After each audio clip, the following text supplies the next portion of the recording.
Guys, ito yung pinakabago ng BMW, fully electric. Hindi siya hybrid, fully electric, 100% siyang electric. Tignan nyo yung harap pa lang niya, grabe oh. Meron siyang 326 horsepower, 630 Newton meter of torque. Tignan nyo naman, no? Grabe. Halimaw sa forma. 21-inch aerodynamic wheels.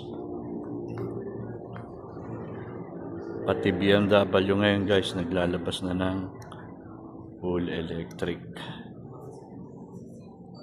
Look at that, iX.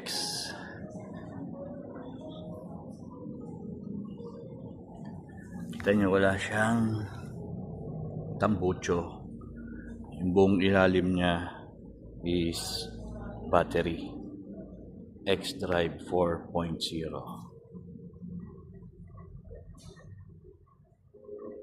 At ang kaya niyang takbuhin or electric range niya is up to 425 kilometers.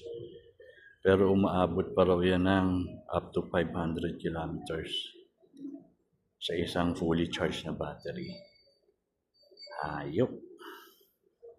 Ito naman yung kanilang charging station. Actually, mapakarami ng charging station ngayon sa mga malls like SM, Robinsons, and even mga gas stations. Naglalagay na sila ng mga charging station ng mga electric vehicle. So, ibig sabihin talagang parami na ng parami yung gumagamit ng mga electric vehicle.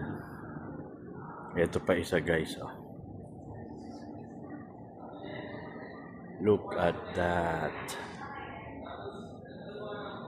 Ito lang ang kaya kong bilhin guys sa ngayon, ha? Sa ngayon.